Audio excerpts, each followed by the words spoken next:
us a bit about your character. So I play Nancy's father, Carson Drew. He's an attorney. He is kind of a hometown guy. He's grew up in this. Oh, good. Hi, baby. Here, take this. Thank you. Hey, everybody. Hi, how are you? This is Candy. Thank you. She's my daughter. Yeah. So he is. He's Nancy's father. He's an attorney. He's a guy who's woven deeply into the fabric of this town. He grew up here. But as we move forward through the story, as is the case with every character within the story, we start to peel back layers of who he's been in the past, and things get deeply mysterious.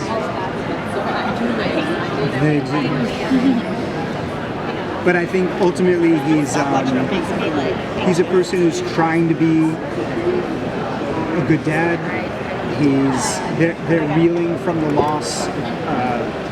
What is it? About 6 months before our story picks up, that my wife. We're in August. We start in August, and she passed away. Yeah. So it's been about a half a year since my wife, her mom, passed away, and so these are two characters who are just trying to figure out what life is supposed to be in the wake of it. And I'm done now. So should we do the same question? Tell us a little bit about Nancy Drew. Sure. Well, her reputation precedes her. She is very much derived from the original character in that she's this rebel with a cause, always willing to stand up for ethics at any cost, for better and for worse. A kind of a good girl rule breaker, if you can have it. And so that's sort of those. She's insanely witty and meticulous in the way that she evaluates things.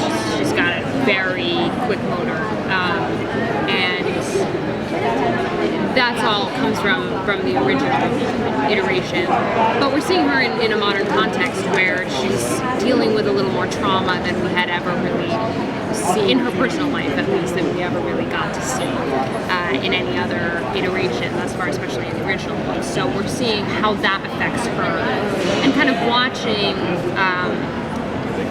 what is both one of her greatest strengths and her greatest flaws, being her tenacity to deliver justice, no matter how it affects other people, invite then this journey for her personally,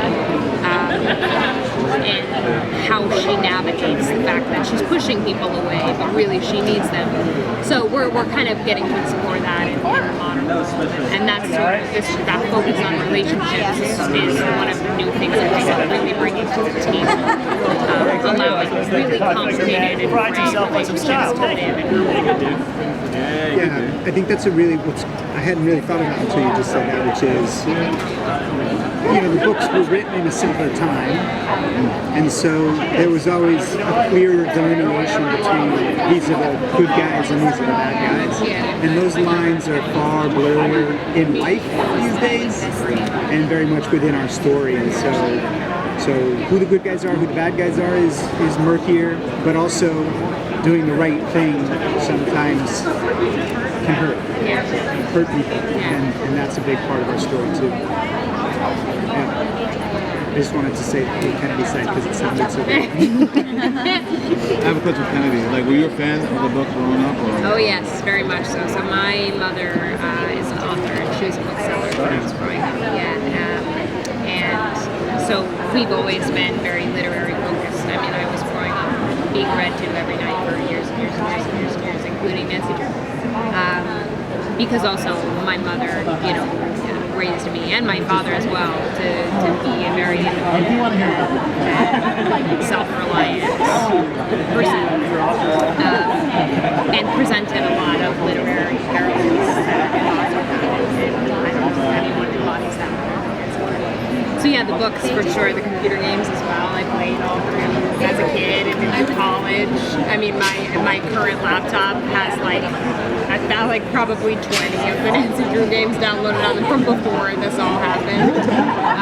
So yeah, big fan. That's awesome. So what is the one thing that you hope that like young women growing up watching this show, what is one thing that you hope that they take from this from you playing this iconic role? Yeah, I think, I mean, a lot of things. I think the biggest thing for me being that gender's not a defining characteristic.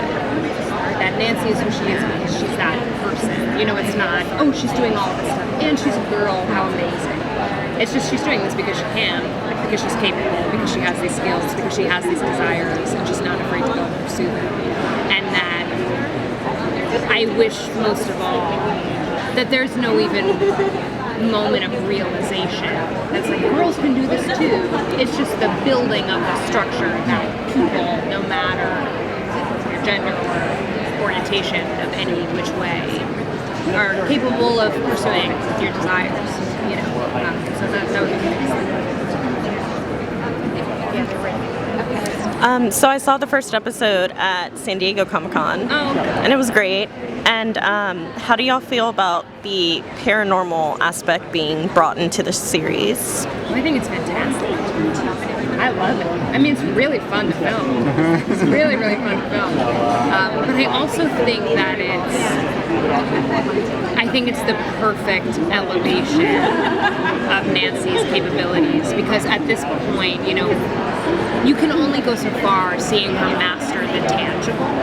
It's really, really cool to see someone that's that highly intellectual, that is that quick-witted, wrestle with something ephemeral and try to piece together what's real and what's not. And that grappling with reality, I think, is a really cool way to enhance and challenge her as a character. So I think it's amazing. Yeah, I would say two things. The first thing is that I feel like the books, though they never really delved deeply into something you would consider called supernatural, there was always this hint at feelings, at influences, at things that Nancy, energies that Nancy was tapped into. And so it makes sense because we have the technology and the storytelling capacity to involve that all, to like let all of those sort of like things that were whispered at in the books actually take center stage. And the second thing I'd say is what I love about it is all of the supernatural elements that the show is working with are all so deeply rooted in characters, in this place, in the mythology of this town we live in. And so it's not just kind of spooky for spooky's sake or supernatural just to have supernatural. Yeah. It makes sense. It's connected. It's all extremely interconnected. And it's part of, it's the reveal of this supernatural mystery. It reveals a lot of personal mysteries as well. So it's cool to watch as they unravel each other. Yes. Last question. Other from Nancy Drew, did you drew your inspiration for your character from other female detectives, like maybe Veronica Mars? For sure. Oh yeah, we've got a nice hefty dose of Veronica Mars, and I'm a huge Kristen Bell fan, so it was sort of a natural fit, because we have that sort of noir-like voiceover, and she's in a similar way very snappy and witty and bold in the way that she speaks to people. So yeah, definitely. Great. Thank you guys. Thank you. Very much.